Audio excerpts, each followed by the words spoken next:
करेंगे। When I saw her she dash for her friend, had waited, has waited, will have waited. सबसे पहला जो clause होता है वो होता है आपका प्रिंसिपल क्लॉज यानी मेन क्लॉज। क्या होता है? Main clause. जो भी संयोजक होता है, संयोजक के पहले जो वाक्य होता है उसको हम बोलते हैं मेन क्लॉज यानी मुख्य उपवाक्य, और दूसरा जो होता है वो होता है आपका समय उपवाक्य। एक बात ध्यान रखना कि कंजंक्शन के बाद शुरू होने वाला हमेशा क्या होता है? समय उपवाक्य। इसमें ही आपके क्या लगते हैं? नियम लगते हैं। ठीक है, क्या देखना इधर क्या बोल रही हूँ। मेन व्हेन के बाद हमेशा टाइम क्लॉज शुरू होता है। अब मैंने आपको बोला पास्ट में अगर मैं बोलूं, किसमें बोलूं? Past continuous. पास्ट कॉन्टिन्यूस को देखना, मैंने आपको बोला मेन क्लॉज में अगर आपको मिल जाए वॉज या वर प्लस वर्ब की फर्स्ट फॉर्म आईएनजी, क्या मिल जाए? वॉज या वर प्लस वर्ब की फर्स्ट फॉर्म आईएनजी, तो इसका जो समय उपवाक्य होगा ना वो हमेशा कैसा होगा? सिंपल पास्ट का यानी वर्ब की सेकेंड फॉर्म का। वापस देखना, अगर आपको मेन क्लॉज में व्हेन के कंजक्शन से, व्हेन के संयोजक से दो उपवाक्य जुड़े हुए मिल जाए तो मेन क्लॉज जो होगा वो हमेशा किसका होगा? पास्ट कॉन्टिन्यूस का यानी वॉज वर प्लस वर्ब की फर्स्ट फॉर्म आईएनजी, और आपका टाइम क्लॉज होगा वो सिंपल पास्ट का होगा। यहीं अगर आपको वाइल मिल जाए, क्या मिल जाए? वाइल मिल जाए, तो देखना इनको क्या कर दोगे आप? स्वैप कर दोगे। क्या कर दोगे? स्वैप, यानी आपके सिंपल पास्ट जो है वो किस में आ जाएगा? मेन मुख्य उपवाक्य में आ जाएगा। ठीक है, और वाइल के बाद आप क्या लगा दोगे? वॉज या वर प्लस वर्ब की फर्स्ट फॉर्म आईएनजी को लगा दोगे। बात समझ में आ गई क्या? इनसे प्रश्न बहुत सारे पूछे जाते हैं, इसलिए थोड़ा सा ध्यान से आप इनको देख लीजिएगा। आ गई बात समझ में? तो क्वेश्चन क्या था कि व्हेन आई सॉ हर, है ना? देखो व्हेन के बाद क्या मिला? सॉ, वर्ब की सेकेंड फॉर्म। देखो इधर व्हेन के बाद वर्ब की सेकेंड फॉर्म मिली सीन, सी सॉ सीन। उसके बाद देखना इधर, और यहां पर आपको क्या लगाना है? ठीक है, और यहां पर पास्ट कॉन्टिन्यूस, तो हमने यहां पर क्या लगाया? देखिए वॉज वर प्लस वर्ब की फर्स्ट फॉर्म आईएनजी। आ गई बात समझ में? एक बार क्लियर है तो सभी थम्स अप कर दीजिएगा। चलिए नेक्स्ट क्वेश्चन की बात करेंगे। यहां पर आपके टेंस के क्वेश्चन खत्म, और अब आपका जो नया टॉपिक स्टार्ट हो रहा है वो हो रहा है नरेशन। क्या हो रहा है? नरेशन। ध्यान से देखेंगे। चलिए नया टॉपिक स्टार्ट हो रहा है नरेशन। ठीक है, जितने भी आपके एमसीक्यू जो इंपॉर्टेंट है कंसेप्ट, जो बीएसटीसी के क्वेश्चंस को टारगेट करके मैं यहाँ पर लाई हूँ, क्वेश्चन जो इंपॉर्टेंट है जिसमें आपके ज्यादा से ज्यादा क्वेश्चन पूछे जाते हैं, वही क्वेश्चन मैं आपके सामने लेके आऊँ ताकि आपके लिए वो हेल्पफुल रह पाए। चलिए बताएंगे जल्दी से correct answer. The teacher said have you submitted your form, indirect speech में बदलना है। जल्दी बताएंगे करेक्ट आंसर।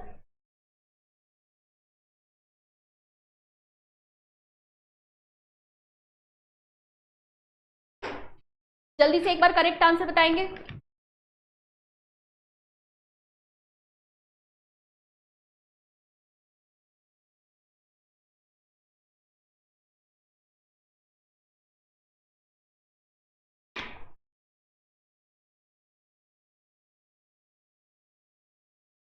चलिए देखिए, द टीचर सेड, अब एक इधर ध्यान रखना नरेशन को।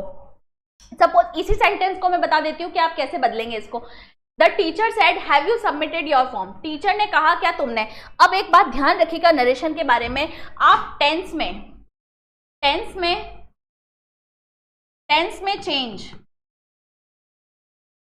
तब ही आता है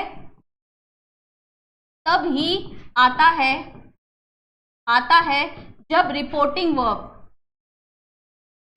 वर्ब सेड या सेड टू की होती है। आ गई बात समझ में? जब रिपोर्टिंग वर्ब आपकी सेड या सेड टू की होगी तो ही आप क्या करोगे? आपके टेंस में जो है वो चेंज करोगे। आ गई बात समझ में? कैसे? मैंने आपको बोला मैडम प्रेजेंट से ये क्या बन जाता है? पास्ट बन जाता है। क्या बन जाता है? पास्ट बन जाता है। मॉडल चेंज हो जाता है, कैन का कुड हो जाता है। ठीक है, कब? जब रिपोर्टिंग वर्ब सेड या सेड टू की हो जाती है। मे किस में बदल जाता है? माइट में बदल जाता है। ठीक है, विल किस में बदल जाता है? वुड में बदल जाता है। शेल किस में बदल जाता है? शुड में बदल जाता है। आ गई बात समझ में? इस तरह के क्या आते हैं? आपके चेंजेस आते हैं। प्रेजेंट पास्ट में बदल जाता है, कब? जब रिपोर्टिंग वर्ब सेड या सेड टू की होती है।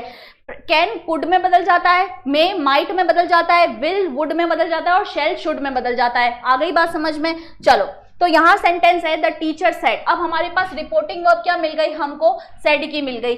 ठीक है, तो हम टेंस को चेंज करेंगे, यानी अगर प्रेजेंट है तो उसको पास्ट में बदलेंगे। आ गई बात समझ में? देखिए पहला क्वेश्चन देखना, the teacher said to me if I have submitted my form या फॉर्म माई।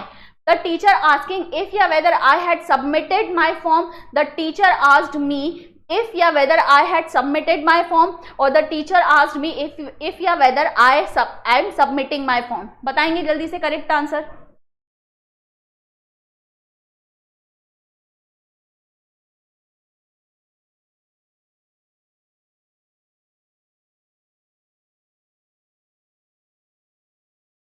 देखिए जब भी आप क्या करते हैं क्वेश्चन इंटरोगेटिव, क्या इंटरोगेटिव क्वेश्चन को चेंज करते हैं, किसको, इंटरोगेटिव में। तो इंटरोगेटिव में ये चीज ध्यान रखना, जो कंजंक्शन यूज होता है वो कंजंक्शन यूज होता है हेल्पिंग वर्ब। देखिए कंजंक्शन कब लगेगा, जब क्वेश्चन हेल्पिंग वर्ब से शुरू होगा, हेल्पिंग वर्ब से शुरू होगा, और हेल्पिंग वर्ब से शुरू होने वाले पे कंजंक्शन कौन सा लगता है, ये आपका लगता है इफ या वेदर। कौन सा कंजंक्शन लगता है, इफ या वेदर का कंजंक्शन लगता है, मतलब दो वाक्यों को जोड़ने के लिए काम आता है। आ गई बात समझ में, इफ या वेदर का कंजंक्शन लगता है। सेड या सेड टू जो होती है, क्या, सेड या सेड टू, तो ये किस में बदलती है, ये बदलती है आपकी आस्क्ड में, क्या, आस्क्ड या इंक्वायर्ड में।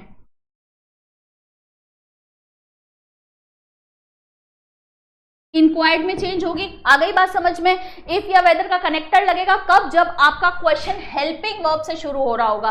ठीक है, और एक चीज ध्यान रखना कि इनडायरेक्ट स्पीच जो होती है, क्या, इनडायरेक्ट स्पीच हमेशा एक स्टेटमेंट होती है। इनडायरेक्ट स्पीच हमेशा एक स्टेटमेंट होगा, एक स्टेटमेंट होगा। मतलब अगर ये डायरेक्ट स्पीच प्रश्नवाचक हो कोई लेना देना नहीं है, इनडायरेक्ट स्पीच हमेशा क्या होगा, एक स्टेटमेंट होगा, यानी हमेशा ये फुल स्टॉप पे खत्म होगा। आ गई बात समझ में। चलो, द टीचर सेड, अब टीचर स्टूडेंट्स को बोल रही है या स्टूडेंट को बोल रही है, तो यू हैव सब है, तो यू किसके हिसाब से बदलता है, आपके ऑब्जेक्ट के हिसाब से। तो यहाँ ऑब्जेक्ट में क्या होना चाहिए, आई होना चाहिए। बिल्कुल, यहाँ पर भी आए है, यहाँ पर भी आए है, यहाँ पर भी आए है। समझ में आ गई ना। यू का हमेशा क्या होगा, आपका आई होता है। यू जब इन्वर्टेड कॉमास में, ये कौन से सब्जेक्ट में बदलता है, आई वाले सब्जेक्ट में बदलता है। उसके बाद the teacher said to me if I have submitted. अब यहाँ पर हम क्या करेंगे, सेड या सेड टू की रिपोर्टिंग वर्ब है, इसलिए इस टेंस को हम क्या करेंगे, प्रेजेंट का पास्ट बनाएंगे। यानी अगर यहाँ पर हैव है, क्या है, हैव है, तो हम यहाँ पर इसको गलत कर देंगे, क्योंकि हैव जो होगा वो किस में बदलेगा, हैड में। किसमें बदलेगा, हेड में। आ गई बात समझ में। तो यहां पर ये क्या हो जाएगा, गलत। The teacher said I had submitting my, asking नहीं होगा, आस्क्ड होता है। क्या होता है, आस्क्ड होता है। उसके बाद देखना, the teacher asked me if I had submitted. बिल्कुल सी ऑप्शन यहाँ पर आप सभी का क्या हो जाएगा, बिल्कुल करेक्ट हो जाएगा। बात समझ में आ गई क्या सभी को। यहाँ पर सी ऑप्शन आपका क्या हो जाएगा, बिल्कुल करेक्ट होगा। यू आई के हिसाब से बदला, हैव हैड में बदला, और यहाँ पर सबमिटेड योर किस में बदला, माई में बदला। क्लियर है। चलो नेक्स्ट देखना, she said who is the best player, she said who is the best player, she asked me who was the best player, और she asked if he was the best player, she told who is the best player। बताओगे जल्दी से correct answer.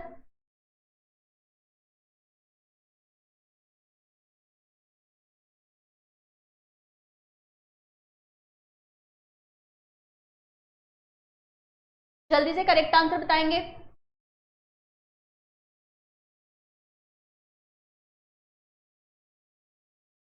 सभी को correct answer देना है, जो भी स्टूडेंट्स देख रहे हैं, और एक बार फटाफट से सेशन को शेयर भी कर देना है, ताकि वे विद्यार्थी जो है बीएसटीसी भर्ती परीक्षा की तैयारी कर रहे हो उनके लिए सेशन हेल्पफुल रह पाए।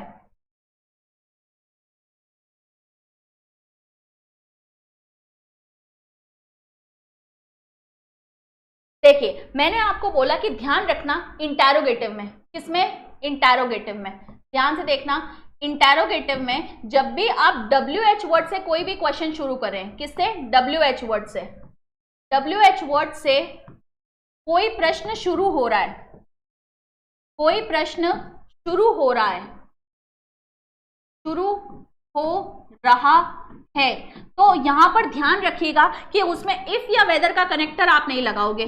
समझ में आ गई क्या बात, इफ या वेदर का कनेक्टर नहीं लगता है। ठीक है, सेड या सेड कि रिपोर्टिंग वर्ब किस में चेंज होगी, आस्क्ड में बदलती है, किस में बदलती है, आस्क्ड में बदलती है, ठीक है, ये बात ध्यान रखनी है। तो देखो शी सेड नहीं, शी आस्क्ड इफ आता ही नहीं ना कनेक्टर, WH वाले क्वेश्चन में इफ या वेदर का कनेक्टर आप यूज नहीं करेंगे। उसके बाद शी टोल्ड नहीं होता है, तो यहाँ पर B option she asked me who was, is किस में बदल गया, ये हुज जो है ना, ये हुज लिख रखा है, ये हु का हु इज है, क्या हिज, जो किस में बदल जाएगा, हु वाज में। आ गई बात समझ में, who was the best player, ठीक है, तो यहां पर आपका बी ऑप्शन क्या हो जाएगा इस क्वेश्चन के लिए, बिल्कुल सही हो जाएगा। चलिए नेक्स्ट क्वेश्चन की बात करेंगे, choose the correct reported speech, सही रिपोर्टेड स्पीच को आपको क्या करना है, इसमें चूज करना है। क्वेश्चन क्या है, could you pass me the sugar please, she said. अब देखना जब वो बोलते हैं प्लीज, तो ये प्लीज जो है ना, ये प्लीज जो है ना वो किस में बदलता है, यू आर या ऑर्डर्ड, रिक्वेस्ट में बदलता है, रिक्वेस्टेड, ठीक है, किस में बदलेगा, requested. She requested me to pass the sugar, she advised me, advice थोड़ी किया है क्या, एडवाइस नहीं किया है। ऑर्डर, भाई प्लीज बोल रहा है तो बताओ आदेश दे रहा है क्या, आदेश नहीं दे रहा है, रिक्वेस्ट कर रहा है। She told me to pass, तो she requested me to pass the sugar. समझ में आ गई क्या बात, ए ऑप्शन यहाँ पर आप सभी का क्या हो जाएगा, बिल्कुल करेक्ट हो जाएगा। यहाँ पर कुड जो है, या हमने क्या किया इस कंजंक्शन, अच्छा इंपैरेटिव सेंटेंस में,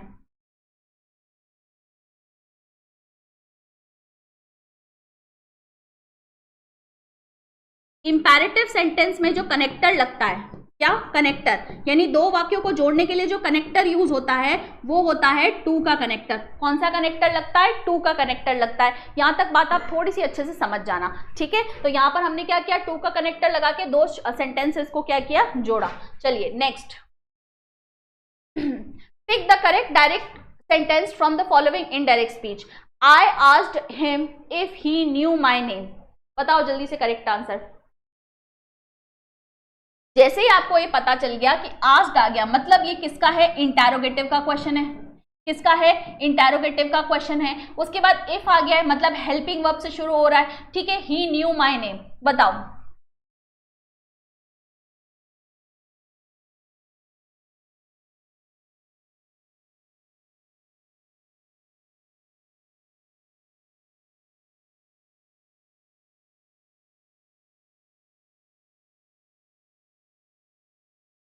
बताओगे जल्दी से करेक्ट आंसर।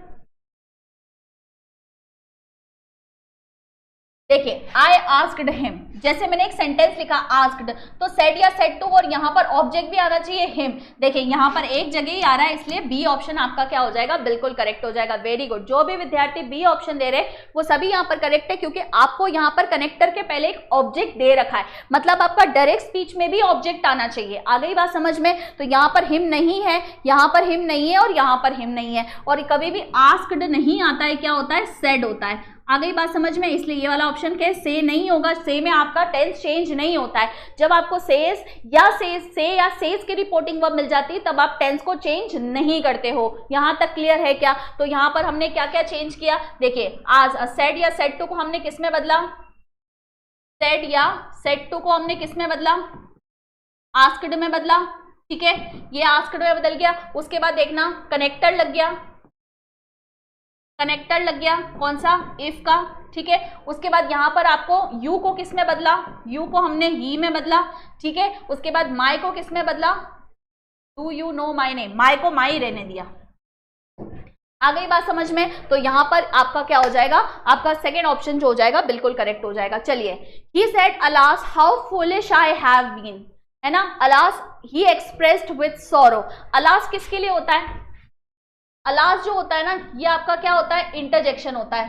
क्या होता है, इंटरजेक्शन, जो दुख व्यक्त करने के लिए किया जाता है। किसके लिए, दुख को जब आप व्यक्त करते हो, दुख को व्यक्त करने के लिए किया जाता है, ठीक है। जब आप दुखी होते हो तब आप अलास जो है इंटरजेक्शन का प्रयोग करते हो। देखो, he expressed with sorrow, he exclaimed with regret, he exclaimed with regretting, expressed with sorrow, that he has been, has नहीं आएगा, had आएगा। तो यहां पर expressed with sorrow that he had been very foolish, exclaimed with regret that he had been very foolish, exclaimed with regretting। बताओगे जल्दी से correct answer.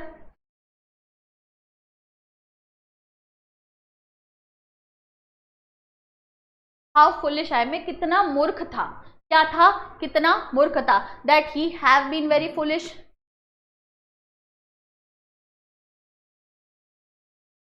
अब देखो हम रिग्रेट कर रहे हो, पछतावा कर रहा है, तो यहाँ पर बी ऑप्शन ज्यादा अप्रोप्रिएट होगा, ठीक है। वो क्या कर रहा है, पछतावा कर रहा है, तो अलास जो हो गया, क्या, अलास, अलास किस में बदल गया, एक्सक्लेम्ड, एक्सक्लेम्ड विथ रिग्रेट में बदला, ठीक है। उसके बाद कौन सा कनेक्टर लगा, हमने कनेक्टर कौन सा लगाया, कनेक्टर लगाया हमने किसका, दैट का, दैट का कनेक्टर लगाया। उसके बाद आई किस में बदला, ही में बदला, किस में बदला, ही में बदला, ठीक है। उसके बाद यहाँ पर, हाँ बिल्कुल ही में बदला, तो यहाँ पर बी ऑप्शन क्या हो जाएगा, बिल्कुल करेक्ट। और हैव किस में बदल गया, हैड में, हैव किस में बदल गया, यहाँ पर हैड में। क्यों बदला, क्योंकि रिपोर्टिंग वर्ब क्या थी, सेड या सेड टू की थी। आ गई बात समझ में, सेड या सेड टू की रिपोर्टिंग वर्ब होने पर हमने क्या बदला, इसको चेंज किया, किसमें, हैड को हैज में चेंज किया। चलिए नेक्स्ट क्वेश्चन की बात करेंगे। The teacher said to the students the earth is round, बताएंगे जल्दी से, जल्दी से करेक्ट आंसर बताएंगे।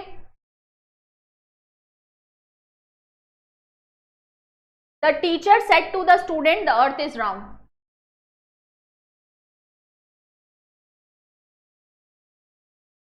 फटाफट से जो भी स्टूडेंट्स देख रहे हैं करेक्ट आंसर बताएंगे।